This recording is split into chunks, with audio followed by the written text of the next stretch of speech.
Vamos a ver, según la doctrina que ha tomado como para sí la iglesia evangélica, una gran parte de la iglesia evangélica, entre ellas está la iglesia Asamblea de Dios, que es una de las iglesias más grandes o de los concilios más grandes que tiene la iglesia evangélica. Este, este tema sobre el arrebatamiento de la iglesia o rapto de la iglesia fue adoptada por el presbiterio general en la sesión del 14 de agosto de 1979. Es decir, que hace aproximadamente 43 años. Antes de ahí no era parte del sistema de doctrina de este concilio. Dice, incluida en la sección La esperanza bienaventurada, en la declaración de verdades fundamentales de las asambleas de Dios, en la declaración siguiente, la resurrección de los que han muerto en Cristo y su arrebatamiento junto con los que estén vivos a la venida del Señor es la esperanza inminente y bienaventurada de la iglesia. Estos textos están en Primera de Tesalonicenses, capítulo 4, versos 16 y 17. Yo quiero buscarlo, gloria a Dios, para leerlo para cada uno de ustedes. Gloria a Jesús. Primera de Tesalonicenses, capítulo 4. El tema aquí central del texto se refiere a la venida del Señor. No se refiere a otra cosa. No se refiere a un rapto, sino dice la venida del Señor. Pero vamos a ver. Tampoco queremos, hermanos, que ignoréis acerca de los que duermen, para que no os entristezcáis como los otros que no tienen esperanza. Porque si creemos que Jesús murió y resucitó, así también traerá Dios con Jesús a los que durmieron en él. Por lo cual os decimos esto en palabra del Señor, que nosotros que vivimos, que habremos quedado hasta la venida del Señor, y ahí hace hincapié en esa parte, no precederemos a los que durmieron. ¿Por qué? Porque en su venida dice, porque el Señor mismo, con voz de mando, estamos hablando ahí con una voz de estruendo, con voz de arcángel y con trompeta de Dios, o sea, con un gran ruido de anunciamiento, de anuncios sobre la venida del Señor. Esa gran trompeta anuncia la venida del gran rey. Dice, descenderá del cielo y va a ser tan poderoso y tan estruendoso. Dice, los muertos en Cristo resucitarán primero. Luego nosotros, los que vivimos, los que hayamos quedado, seremos arrebatados juntamente con ellos para recibir al Señor en el aire, y así estaremos siempre con el Señor. Por tanto, alentaos los unos a los otros con estas palabras. Gloria al Señor. También tienen otra cita que quiero buscarla, que está en Romanos 8, verso 23. Vamos a ir buscando texto a texto las doctrinas, los textos que ellos dicen que acompañan su doctrina. Capítulo 8, verso 23. Vamos a buscarlo. Capítulo 8, verso 23. Gloria a Dios. Dice, y no solo ella, sino también nosotros mismos que tenemos la primicia del Espíritu, nosotros también gemimos dentro de nosotros mismos, esperando la adopción, la redención de nuestro cuerpo. Bendito Dios. Porque en esperanza fuimos salvos, pero la esperanza que se ve no es esperanza, porque lo que no se ve, ¿a qué esperarlo? Pues si esperamos lo que no vemos, con paciencia lo aguardamos. Este contexto, vamos a ver, dice la viviendo una vida en el Espíritu. Vamos a seguir buscando más textos. Dice Tito capítulo 2, versículo 13. Tito 2, verso 13. Gloria a Dios. Tito 2, verso 13. Dice, guardando la esperanza bienaventurada y la manifestación. Aquí está hablando de manifestación. O sea, una manifestación es algo visible que se deje ver de nuestro gran Dios y Salvador Jesucristo, a quien se dio a sí mismo por nosotros para redimirnos de toda iniquidad. Entonces, aquí vemos manifestación. Cuando una persona se manifiesta es porque hace algo evidente que lo puedan ver que los demás pueden verlo, pueden notarlo. Eso es evidente. Primera de Corintios 15, 51 también dice, vamos a buscarlo. Primera de Corintios, capítulo 15, hablando sobre la resurrección de los muertos, verso 51. He aquí os digo un misterio. No todos dormiremos, haciendo referencia a que no todos moriremos, porque todos sabemos que el dormir aquí expresado en la Escritura se refiere a los muertos en Cristo, que duermen. Y esto es un término que debemos de tomarlo muy en serio. Cuando el Señor dice que duermen, es porque duermen. O sea, no es un término que se utiliza dormir para en un momento decir algo y luego decir lo contrario. Es dormir.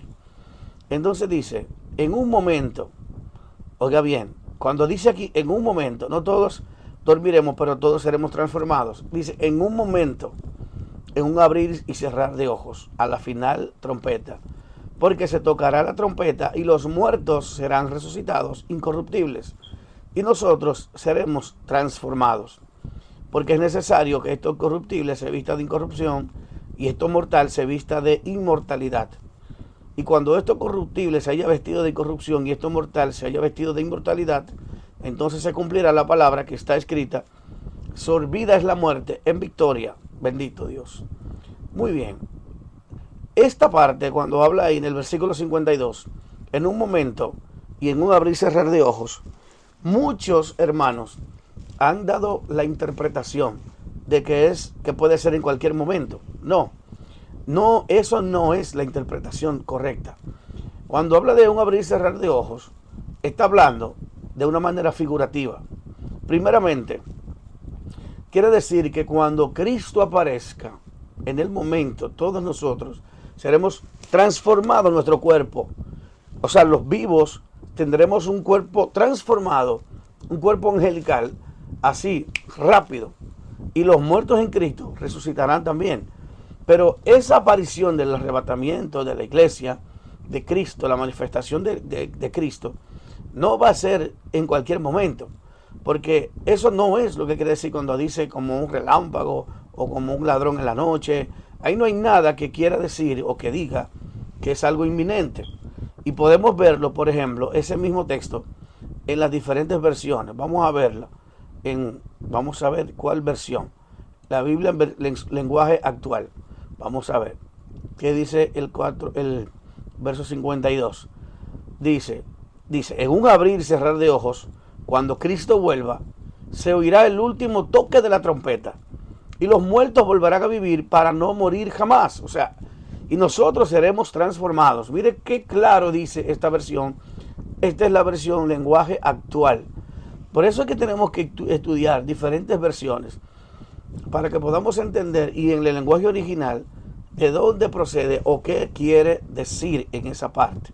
Vamos a continuar según lo que ellos nos enseñan o cómo ellos enseñan la doctrina del rapto de la iglesia. Hasta ahora no han mencionado la palabra rapto ellos. Sí, vamos a ver. Jesús enseñó que él regresaría. Dice Jesús enseñó que regresaría a la tierra.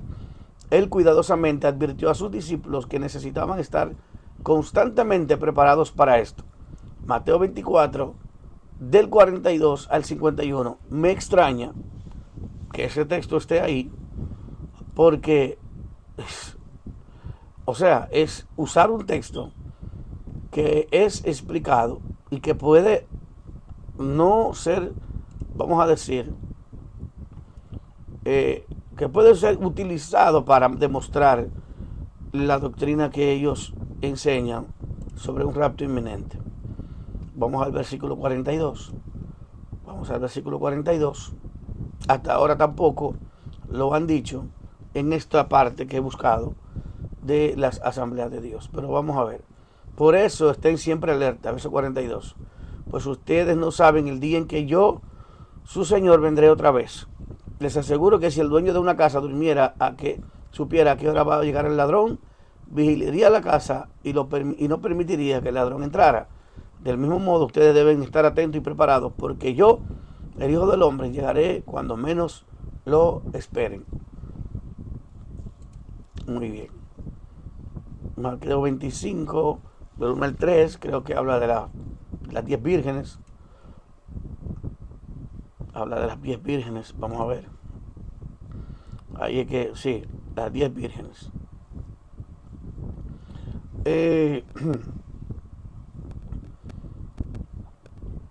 Esto tampoco deja claro la versión de que vendrá en cualquier momento, sino que vendrá. Todo eso lo sabemos. Pero vamos a ver, ellos entendieron cuál era la actual, que la era actual terminaría con su venida. Mateo capítulo 24, verso 3. Vamos a ver que esa era terminaría con su venida, según ellos. Vamos a ver. Vamos a buscar Mateo 24, verso 3. Prepárense para el fin. Después Jesús y sus discípulos se fueron al monte de los olivos. Jesús se sentó y, cuando ya estaban solos, los discípulos le preguntaron: ¿cuándo será destruido el templo? ¿Cuándo sabremos que tú vendrás otra vez y que ha llegado el fin del mundo? ¿Cuáles serán las señales? Jesús le respondió: cuidado, no se dejen engañar. Muchos vendrán y se harán pasar por mí y les dirán a la gente: yo soy el Mesías.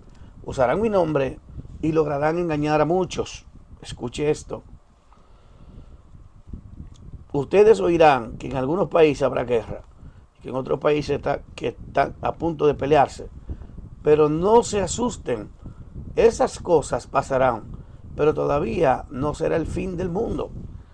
Porque los países pelearán unos contra otros. La gente no tendrá que comer. Y en muchos lugares habrá terremotos. Esos son los principios de todo lo que el mundo sufrirá. Y ustedes, ahí está hablando, a los discípulos, serán llevados presos. Hay mucha gente que utiliza este texto y específicamente lo de la dispensación. Dicen que este texto es para los israelitas. Pero ningún israelita cree en Jesús. Esos israelitas que estaban ahí, que creen en Jesús, eran discípulos de Jesús. No eran cualquiera, no eran comunes. Jesús no le habló a personas comunes, Jesús le habló a sus discípulos. Y dice, ustedes serán llevados presos y entregados a las autoridades para que los maltraten y los maten. Todo el mundo los odiará por ser mis discípulos. Escuche. Ajá. Muchos de mis seguidores dejarán de creer en mí. Uno traicionará al otro y sentirá odio por él. Llegarán muchos falsos profetas y engañarán a muchas personas. La gente será tan mala que la mayoría dejará de amarse. Pero yo salvaré a todos mis seguidores que confíen en mí hasta el final. El fin del mundo llegará cuando las buenas noticias del reino de Dios sean anunciadas en toda la tierra y todo el mundo las haya escuchado. Entonces sigue en el verso 15 una señal para huir. Jesús siguió hablando con sus discípulos acerca del fin y les dijo: el que lea esto debe tratar de entender lo que dijo el profeta Daniel. Él anunció que algún día se presentaría una ofrenda asquerosa en el templo. Cuando vean que en el lugar santo pasa lo que anunció Daniel, entonces huyan. Los que estén en la región de Judea no corran hacia las montañas. El que esté en las azoteas de su casa, que no baje a sacar nada. Y el que esté en el campo, que no vaya a su casa a buscar ropa.